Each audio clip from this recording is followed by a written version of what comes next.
Bienvenue dans le podcast Behind the Event, le podcast des professionnels de l'événementiel. Un rendez-vous incontournable pour les particuliers et les entreprises qui ont envie d'en savoir plus sur le profil d'un prestataire. Je suis Lisa Monzi, cofondatrice du carnet événementiel et je suis là pour vous guider dans vos choix. Dans chaque épisode, plonge au cœur des coulisses de ces métiers passionnants et les conseils avisés de prestataires pour organiser vos événements et les critères essentiels à considérer pour faire un bon choix. Je vous souhaite une belle découverte avec les professionnels d'aujourd'hui.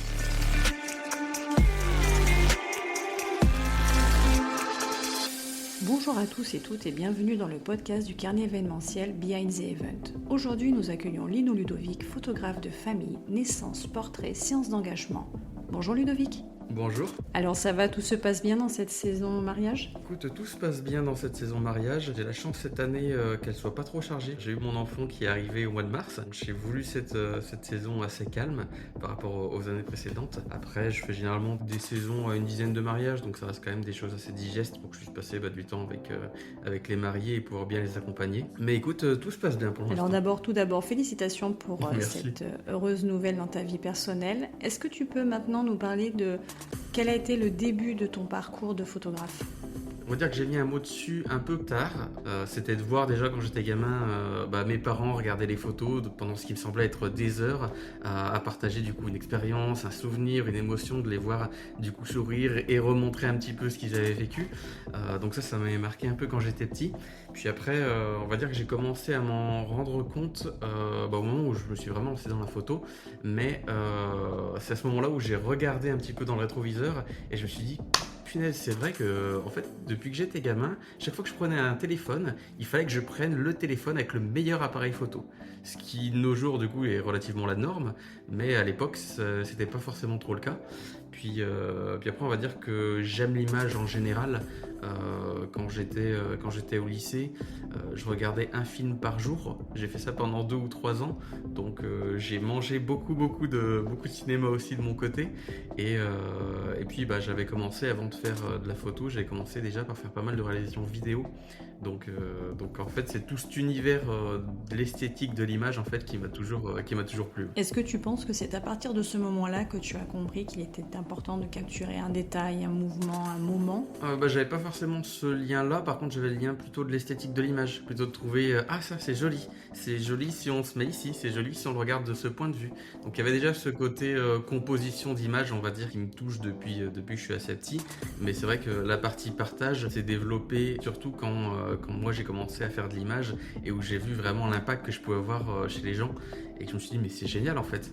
Je fais des images, les gens ça les rend heureux, c'est comme quelqu'un qui va faire du stand-up, les gens vont venir, ils vont passer 1h30 à rigoler et prendre plaisir. Moi je sais que quand je vais faire mes images, je vais offrir des bons souvenirs et des bons sentiments et des belles émotions qui vont par contre là durer pas 1h30 mais qui vont durer sur un temps beaucoup plus long, puisqu'après ces images on va les regarder en album avec sa famille, avec ses proches, avec ses amis. Donc c'était vraiment ça qui m'a touché, je pense, qui m'a piqué dans la photo. Alors j'en reparlerai un petit peu plus tard, mais pour avoir vu tes photographies en réel sur le salon, j'avais envie de parler de cette lumière en fait qui ressort de tes photos, qui sont un petit peu semblables à celles des peintures qu'on peut voir. C'est hyper lumineux, c'est hyper, il y a une vibrance quoi. Je sais pas si tu es d'accord avec ça. Je trouve ça très marrant dans le sens où c'est un commentaire que m'avait fait une mariée et qui me disait vraiment tes photos on dirait un tableau. Dans mon style de retouche, j'ai déjà eu des retours dans cet esprit-là. Il n'y en a pas beaucoup dans ton métier qui arrivent à faire ressortir cette lumière au niveau de l'image photographique. Merci. Et je trouve que d'avoir le privilège d'avoir une photo comme ça au milieu d'un salon semblable à un tableau, c'est un peu semblable à une œuvre d'art et ça vaut le coup, c'est gentil. Ça vaut le coup de tester une séance avec toi. Donc du coup, tu avais déjà donc, du coup, cette petite envie de départ de photo, mais de là à en faire ton métier, comment tu en es arrivé là ? Alors comment j'en suis arrivé là ? On va dire que c'est un peu un concours de circonstances. C'est vrai que de base, moi j'étais plus parti sur de la vidéo. Et en fait, j'ai fait un stage avec le co-dirigeant de la filiale française de Tillate.com. Et puis c'est là où j'ai vraiment eu la passion de la photo. Et j'ai trouvé une offre sur Indeed de personnes qui recrutaient du coup des personnes en auto-entreprise pour répondre à leurs demandes de mariage. Donc j'ai lancé mon activité comme ça, j'ai créé mon statut, j'ai fait 4-5 mariages avec eux, puis je me suis dit franchement c'est pas mal. Ça m'a permis moi de me lancer, de m'expérimenter, d'avoir du travail à présenter, donc je regrette absolument rien, au contraire c'est une super expérience pour moi. J'ai commencé comme ça avec ces petites prestations qui ont permis de me lancer en activité, puis derrière j'ai créé mon site internet, à commencer à faire des démarches, à faire des plaquettes, à faire des brochures, à créer mon offre, et puis petit à petit j'ai affiné mon offre, j'ai affiné mon travail pour arriver là où j'en suis aujourd'hui, quoi. Alors sur ton site, Ludovic, on peut voir qu'il y a le mot sensibilité qui ressort beaucoup. Est-ce que c'était important pour toi de le faire ressortir pour arriver à toucher une cible de clients sensible à ça, justement ? Moi, je suis quelqu'un de très franc, très nature, très vrai, donc je vais pas forcément mettre des filtres. C'est vrai que je cherche, moi, à avoir des clients qui me ressemblent, forcément, mais je pense que intrinsèquement, toutes les personnes qui travaillent dans la photographie ramènent des personnes qui leur ressemblent, puisque c'est comme ça que ça match, en fait. Il faut, pour avoir une prestation photo, typiquement, par exemple, dans du mariage, il va falloir que j'accompagne les personnes toute la journée. Donc, toute la journée avec quelqu'un à côté de soi, il faut forcément qu'on se sente à l'aise avec cette personne. Sinon, on va passer une mauvaise journée et ça va être pareil dans la séance photo de naissance. Il faut avoir confiance pour laisser son enfant à un parfait inconnu. Et pareil pour les séances photos de famille. Les séances photos de famille, il faut aussi que les personnes soient à l'aise. Il y a un mot qui ressort aussi beaucoup, qui est la discrétion. C'est un mot sur lequel tu appuies dans tes textes. Est-ce que justement c'est pour préciser, pour appuyer encore plus sur le fait que tu seras comme ça ? Alors pour moi c'est un essentiel, mais c'est pas forcément une nécessité, dans le sens où c'est une sorte de curseur où il faut savoir jauger, parce qu'il y a des moments qui vont requérir plus de discrétion que d'autres, mais je pense qu'on doit aussi être là pour être présent, tout simplement, et pour se montrer présent auprès des mariés. Je sais que c'est important pour les mariés parce que je veux qu'ils profitent un maximum de leur journée, je vais graviter autour d'eux toute la journée, donc il faut que je sois à la fois là, mais à la fois que je sois discret. C'est un peu cette complexité, mais généralement, sur tous les retours que j'ai eu de mes mariés, ils me disent à chaque fois la même chose. On a l'impression qu'on t'a pas vu la journée. Alors pourtant, à chaque fois qu'ils ont eu besoin de moi, que ce soit le bouquet qu'ils ont oublié, que ce soit d'avoir un mouchoir, quoi que ce soit, ils tournent la tête. Ah, t'es là. Je trouve ça assez magique du coup d'avoir cette capacité entre guillemets à être à la fois discret et à la fois présent. Après c'est pour les mariés, mais c'est aussi pour les invités. Pour les invités, j'essaie aussi d'être présent et d'enrichir un peu leur expérience du mariage, mais du coup, de pas non plus leur gâcher la cérémonie en passant trop souvent devant.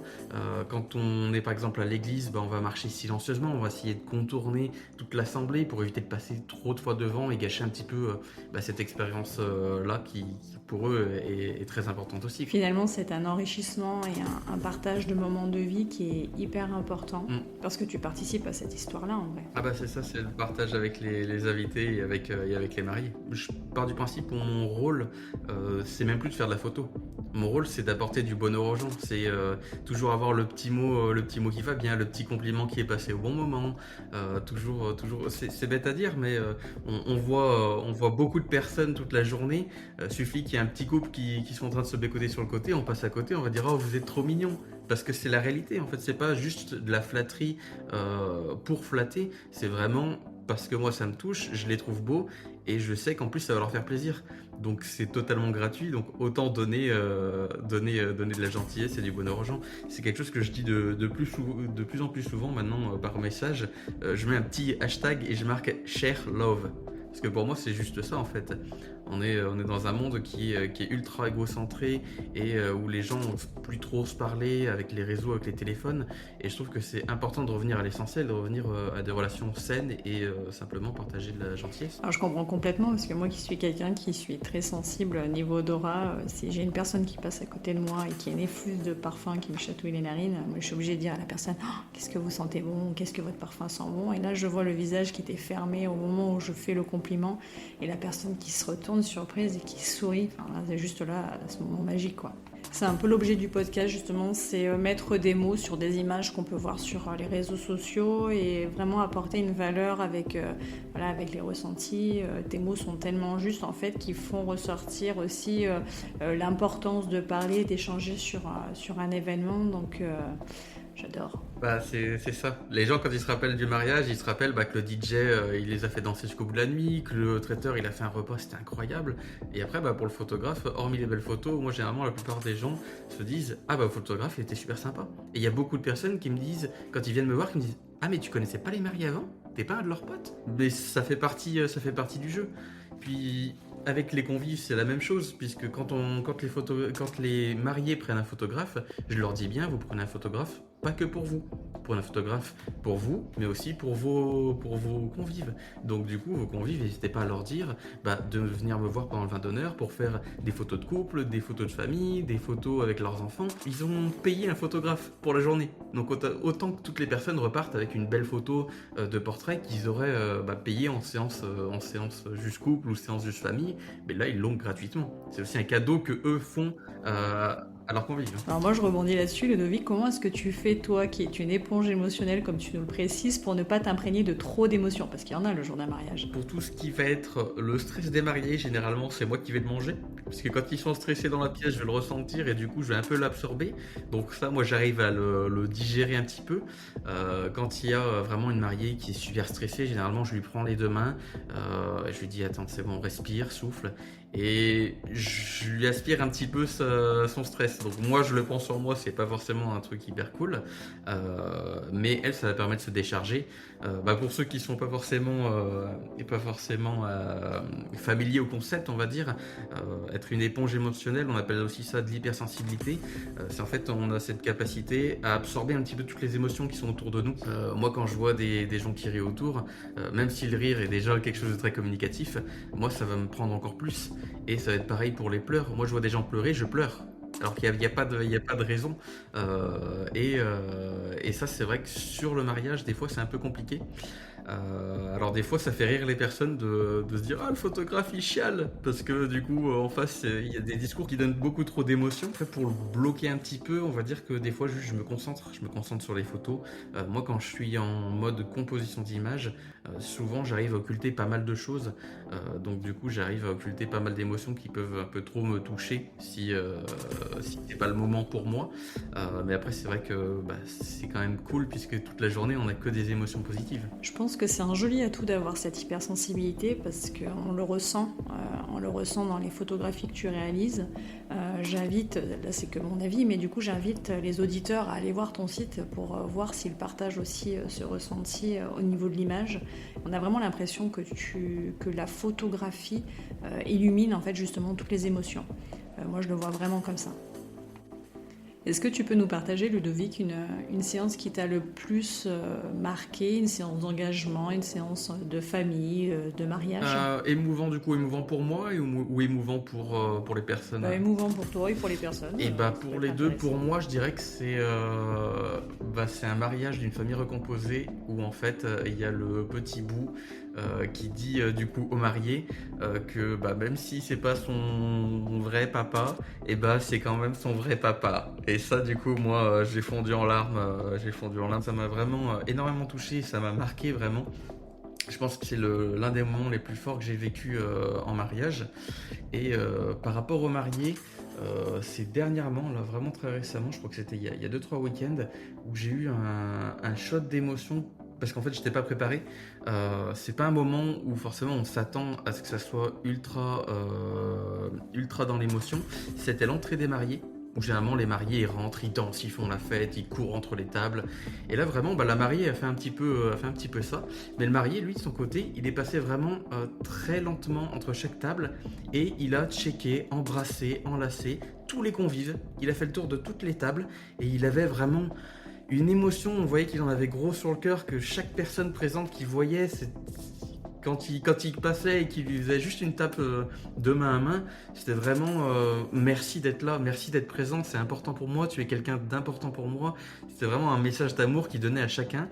Et on voyait vraiment au niveau émotion, je pense que malgré les discours qui étaient très très costauds de ce côté-là, c'était le moment qui pour lui était le plus fort et entre guillemets le plus dur à vivre aussi, puisque vraiment il avait une émotion qui était à son paroxysme et qui a duré 5 minutes, le temps qu'il fasse tout le tour, qu'il aille voir un petit peu tout le monde.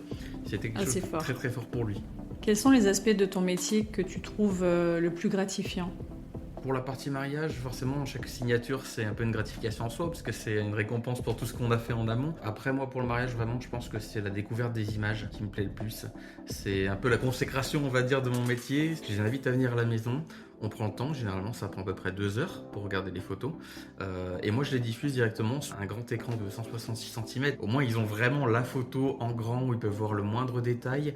Et déjà c'est mieux pour eux, puisque sinon je crains entre guillemets qu'ils les regardent sur leur téléphone en vitesse. Et c'est un moment un peu nul entre guillemets dans le sens où tu profites pas vraiment des photos en grand, tu les vois pas sous leur meilleur jour.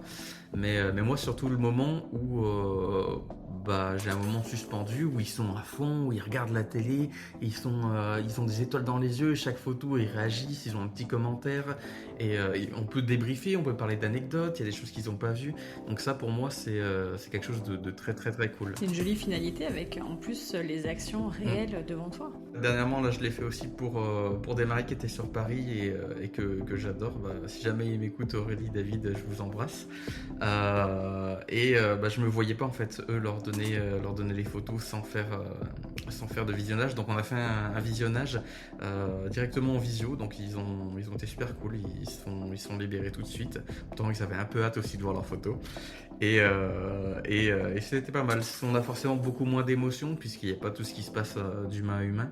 Mais c'était quand même plutôt cool. Par quel biais généralement les mariés te contactent ? Généralement, c'est par mon site internet. J'étais sur mariage.net pendant quelques années. J'ai beaucoup de demandes avec très peu de finalités ou très peu de personnes qui répondent. Ça, c'est propre à la plateforme puisque quand on clique, on envoie directement la demande à 40 prestataires. Donc forcément, on ne regarde pas forcément à qui on l'envoie ou on ne va pas avoir directement son site.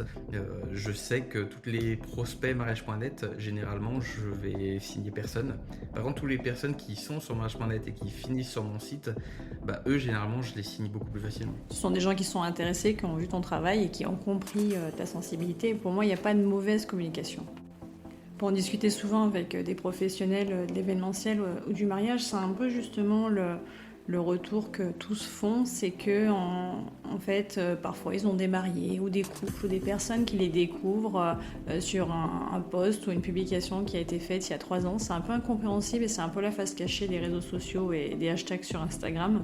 Mais du coup, je pense qu'il n'y a vraiment pas de mauvaise communication, soit un salon, une plateforme, etc. Ce sont des vitrines en fait qui sont latentes et qui permettent à un moment donné de toucher une clientèle qui va tomber sur un post, sur un magazine, sur un article, sur un article de blog, sur n'importe quoi. C'est un petit peu ça et je pense qu'en fait il faut se dire ça comme ça en fait pour son investissement dans tous ces supports quoi. Après c'est vrai que sur le choix déjà ils ont racheté ZenQ. Faut savoir déjà que derrière mariage.net c'est une copie conforme de ce qui se fait aux USA. Très simplement ils l'ont développé, ils ont une version pour l'Europe, mais après effectivement il n'y a pas de mauvaise communication. Là moi ça m'apporte pas de clients directement par rapport à eux, mais par contre ça m'apporte une visibilité. Je pense que sur une plateforme comme celle que tu cites, il peut y avoir des couples qui traînent là-dessus parce qu'il n'y a pas beaucoup de support quand tu regardes en France de référence, des couples qui vont être sensibles à ça justement, à quelques mots etc, qui vont aller voir ton travail et qui vont avoir un intérêt. Mais je comprends que ça peut être minime par rapport aux attentes qu'un professionnel peut avoir. La prestation qu'on te demande le plus sont les préparatifs jusqu'au début du repas ? Il faut se dire que généralement, ça c'est des durées un peu classiques que tu retrouves tout le temps. On va dire 7 heures de présence. Tu vas faire du 14h-21h, donc tu vas aller jusqu'à la fin de ton cocktail et tu vas avoir peut-être une fin de préparatif, mais c'est généralement rare, c'est généralement une petite séance découverte, s'ils ne se découvrent pas la mairie. Et sur un forfait de 10 heures, là on va être de 13h à 23h. Généralement, c'est plutôt de midi, parce qu'on prend généralement 2 heures pour les préparatifs. Donc, ça va être de midi jusqu'à 22h. Donc, on va couvrir des préparatifs jusqu'à la première danse, par exemple. Et après, quand on veut toute la journée globale, généralement, c'est du midi, 1h du matin, pour avoir les coupes de champagne, les moments de danse. Est-ce que pour toi, ces moments justement de fin de soirée, de moments de danse sont importants ? Alors, moi, je trouve ça chouette, puisque c'est des moments totalement différents. C'est des moments où les gens sont beaucoup plus lâchés, où ils sont beaucoup plus tranquilles, parce que généralement, une fois que la première danse est passée, c'est le moment où c'est l'éclate. Où Oui, c'est la vraiment là, relâche. c'est que du bonheur. Les mariés, ils sont tranquilles, tout est passé. Il y a des discours, donc il y a beaucoup d'émotions aussi avec les proches. Donc pour moi, c'est important. Après, c'est sûr qu'il va y avoir aussi beaucoup de temps où il se passe moins de choses. Mais j'ai envie de dire, sur une journée de 13 heures, on n'est pas 13 heures à prendre des photos. Il y a des moments, pendant le vin d'honneur, je vais aller profiter des convives. Une fois que j'ai fait mes photos de déco, je vais aller faire une photo de chacun des convives. Déjà, c'est chose que pas forcément tout le monde fait. Je vais essayer de capturer les petits moments où je sens qu'ils vont rigoler. Tu les vois, de toute façon, quand il y a des gens qui discutent, forcément, tu as naturellement des micro-expressions qui trahissent, que tu vas intervenir, soit pour rire, soit pour faire un sourire, juste d'acquiescement. Et en fait, ces petites choses-là, moi, je vais capturer un petit peu tous les convives, un à un, pour que déjà ils aient ça. Mais une fois que j'ai fait tous les convives, que j'ai fait les photos de groupe, que j'ai fait le lancer de bouquet, que j'ai fait les photos que les gens viennent me demander et que j'ai fait la déco, ce qui fait des gens beaucoup de choses à faire pendant un vin d'honneur. Après, moi, j'ai du temps entre guillemets de libre où déjà je vais pouvoir me détendre parce que j'ai déjà dans les pattes 7-8 heures de prestation parfois. Et c'est le moment pour moi de faire du lien avec les convives. C'est le moment d'aller discuter un petit peu, tu fais quoi dans la vie, etc. Et de me rendre sympathique aussi. C'est en ça aussi que je parle d'augmenter l'expérience aussi des convives, puisque sans ça, on a juste un photographe qui est un peu froid, qui est distant, qui est sur le côté, et puis photographe. Oui, tu apportes la notion d'humain, tu n'es pas là juste pour appuyer sur un bouton. Je n'ai pas encore parlé du secteur sur lequel tu travailles, donc tu es situé dans la Loire, tu peux te déplacer aussi dans la région Rhône-Alpes, vers Annecy, j'ai vu que tu allais aussi en Suisse. Est-ce que c'est un secteur sur lequel tu souhaites te diriger ? Alors généralement, moi j'ai pas mal de... Pour ce qui va être mariage et séances, tout ce qui va être séances famille, couple, etc., ça va être plus local, donc ça va être de Roanne à Lyon. J'ai beaucoup du côté lyonnais, beaucoup du côté du Rouennais. Après pour le mariage c'est un peu plus varié, donc j'ai pas mal aussi du coup de Rouennais et de Lyonnais, mais j'ai aussi des gens un peu tout horizon. J'ai fait des mariages en Suisse, j'ai fait des mariages à Marseille, j'ai fait des mariages à Boulogne-sur-Mer, j'ai fait des mariages à Paris, je rayonne un petit peu partout entre guillemets. Oui, ton secteur privilégié est donc la Loire et le Rhône, mais du coup tu peux te déplacer dans toute la France. En plus, sur le secteur de Loire, on n'en parle pas souvent, mais il y a vraiment des lieux qui sont vraiment très très canons, que ce soit dans la nature ou dans les paysages, des monuments, etc. Il y a quand même des jolis coins. C'est vrai que le Rhône-Alpes, on a la chance d'avoir des choses magnifiques, donc que ce soit l'Ain, le Rhône, la Loire, l'Isère. L'Isère c'est très joli aussi. J'ai fait un mariage dans le Vercors, pardon, où j'ai fait des photos exceptionnelles. On est monté sur les pistes de ski, on a fait des photos avec les vaches. Ça n'a absolument aucun sens. Mais ouais, on a quand même un très très beau spot. Est-ce que tu as un projet futur dans ta carrière de photographe que tu aimerais réaliser ? Moi, j'aimerais bien mêler la photographie à d'autres arts, je te cache pas. J'ai été en contact avec un artiste dans le pop art qui est très connu, avec qui on s'était chauffé pour un projet. On a déjà l'idée du projet. Malheureusement, il est ultra pris. Je suis déjà bien pris moi de mon côté, mais lui c'est encore plus parce qu'il a des galeries à droite, à gauche. Et il est tout le temps à parcourir le monde quand il n'est pas dans son atelier. Et après, j'aimerais bien aussi peut-être faire des reportages animaliers ou des reportages peut-être de paysages. Alors là, du coup, il faut peut-être plus que je tende vers devenir influenceur, même si c'est pas trop mon style et ce que j'ai envie de faire. Ou alors m'investir en allant chercher des financements divers et variés auprès de la région, auprès des pays, auprès de diverses institutions, on va dire. C'est vrai que tu parles de financement par les régions. Ça pourrait être intéressant de voir tes images en fait. Prendre et capturer des artisans ou des artisans locaux avec justement les émotions qu'ils peuvent dégager du métier du coup retranscrit par ta photographie, ça pourrait être intéressant. Exact, mais pour ça il faut un peu de temps. Pour l'instant je suis sur encore d'autres sujets. Le temps de toute façon c'est la seule chose qui nous régit et c'est ce qui nous manquera toujours. Tu as déjà estimé, Ludovic, ton temps de travail en post-prod ? Pour un mariage ? Ah ouais. Ouais, je dois être entre 70 et 90 heures pour un mariage. J'appuie sur ça juste pour les auditeurs, 70, 80, plus les 12 heures presta, plus le travail après, ça donne un peu une idée du temps de travail total. Ouais, plus après les consommables, plus les investissements. On peut lire l'importance sur ton site de la présence de ta compagne dans ta vie professionnelle et forcément personnelle. Est-ce que tu peux nous en dire davantage de comment elle t'accompagne dans ta vie de photographe ? Laetitia, déjà c'est un pilier pour moi, hein. Ça fait 12 ans qu'on est ensemble. on a grandi ensemble, donc forcément on est très très fusionnels. Elle va avoir des rôles directs et indirects. En direct, sur certains choix parfois graphiques ou textuels, tous les éléments sur lesquels j'ai un doute, je lui demande son avis, parce qu'il est ultra important pour moi. Et puis après, de manière indirecte, pour tout ce qu'elle gère, dans notre vie de couple, dans notre vie maintenant du coup de famille avec Maxime qui nous a rejoint en mars, mais c'est tout le temps qu'elle arrive à me dégager. Où oui, certes, des fois, je vais pas faire à manger pendant 1 mois, 2 mois, parce qu'elle va s'en occuper, parce qu'en fait, pendant qu'elle fait à manger, moi je travaille jusqu'à 23h.